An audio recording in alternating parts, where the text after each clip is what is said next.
Tremendous amount of respect for Ohio. Haven't been here before. Obviously, you don't go to the Sweet 16 with guys like that if you're not a good team. Fortunately, we matched up well enough that we could take away some of their strengths, and our guys just showed tremendous toughness at the defensive end. I mean, sometimes we look like we're slopping it around on offense, but we played a great defensive game. Carmelo's just getting his feet under him. I mean, he got his feet under. He was able to start, since he's quicker than most people, he started going by, taking pull-ups, taking smart shots. And he's just started playing without worry. I mean, he wasn't worried about mistakes, and he's, as Coach told me, just play. And that's what he did, and he started playing very well. He's played comfortably, didn't turn the ball over that much. I mean, he just played a phenomenal game in the point spot. I think Coach D has put us in a position where everything is slowing down. We got good plays, and everybody's doing their role, so it's been slowing down.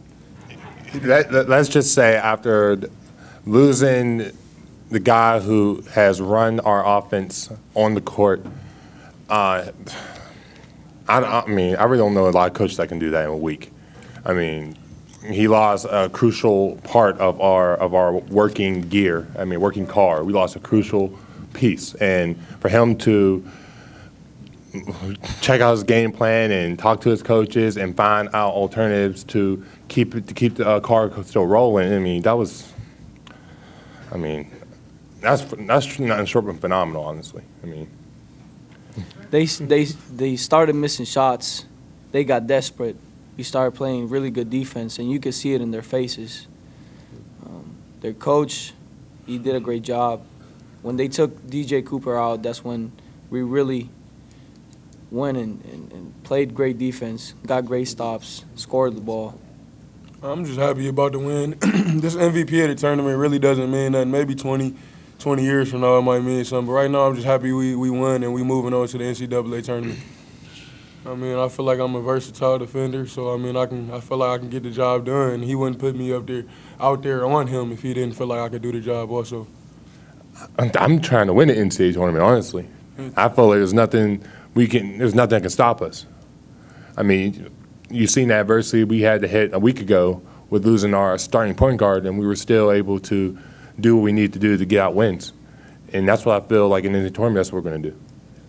You know, you can see he's inexperienced. He makes some mistakes, you know, but you got to live with him. I mean, he hasn't played there all year. But it was a good option. He's so big. You know, he can throw over him a little bit. And then defensively it helps because you can switch all those ball screens. I think that was the key to the game. We played him the same way the last 4 times. And we've had more success because what most people can't afford to do is switch out on Cooper, you know, and play him with their big guy and still be able to guard Keeley inside. So we made it a one-on-one game basically the whole game. And that's the way we've played him the last 4 times. It's much better than the alternative. And if you don't believe me, just watch everybody else that plays him. This is the best one by far. I mean, the first one was great, don't get me wrong. But, like, to do what we did under the circumstances, you can't even compare it.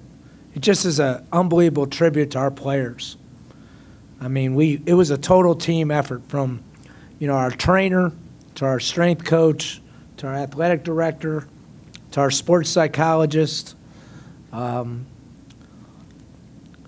You know, it's just unreal how resilient everybody in the program was. Our secretary, I mean, we have a group of people that care about one another, and that's why we got through it. Really, I didn't have any idea. I mean, they've beaten our brains in a couple times, you know, and we played some really close games a couple other times. One overtime game they beat us, and then they beat us last year when Walshy missed the jump shot in a very close game.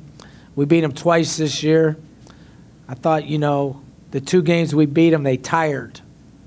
You know, and I thought, again, they tired a little bit tonight. And we didn't play that deep a bench tonight. We kind of kept it simple, you know. But, you know, I had no idea what was going to happen, Terry. I didn't know. I knew one thing. I knew we would compete. And as long as we compete and we make enough shots and don't turn the ball over enough times, I know defensively we're very good. Well, I think the key is this is the best team that we're taking. Right, probably the second best team didn't go anywhere. That was, you know, Drew and Rome and Wood, with the team that won 26 games. So we took a fairly inexperienced team the last couple times and a small team the last couple times. So, we have to get better with Carmelo and Harney to really do some damage, and we need to shoot the ball in. We still aren't shooting the ball very well from outside, but physically we can match up with most people. So that gives you, look, we out-rebounded Ohio, which is a pretty good rebounding team, 44-27. And that's why we've won. Well, first off, let's talk about Tree first. He's multidimensional. He can guard any position on the floor. He's strong as an ox. His will to win is second to none.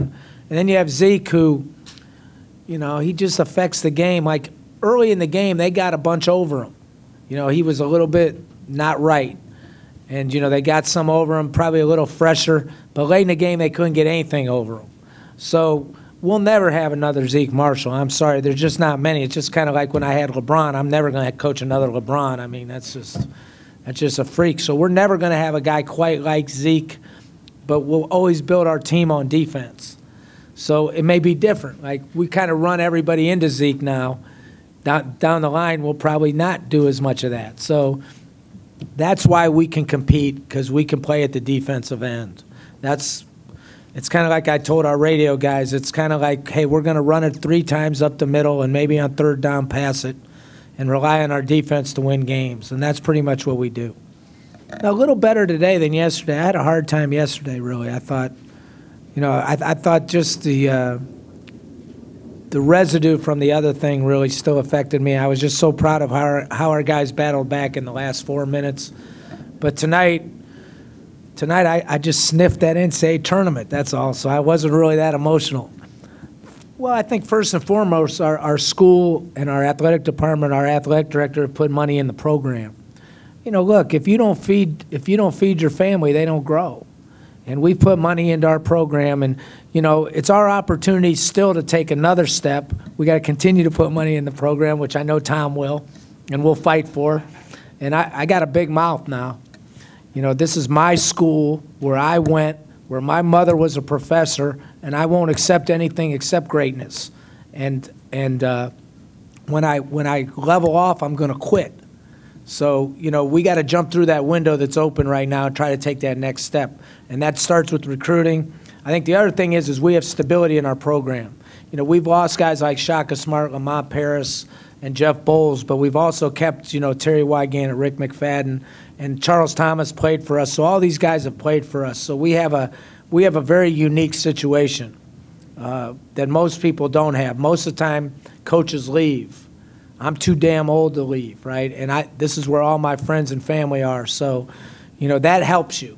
So the stability and the combination of our campus and our school improving has made our program really good. Now we want to keep going and take it further. And I think we have all the ingredients to do that. And I think we have an administration that understands the importance of it. It's a good question. I think the one thing that I've felt all year long is that we never put it all together yet. I never thought we played like as good as we could always play, and I still don't. We still slop it around like it's a. My dad, who's 82, you know how old people get, right? Every time I call him, he says, "Man, you guys are so bad passing, and so lackadaisical with the ball." I almost hate to call him because I don't even really want to hear it, But he knows a lot about basketball, and he's right. But I think those are things that we can correct. And we still haven't shot the ball great from outside yet. I think that's the other area that surprises me because I feel like we're a pretty good shooting team.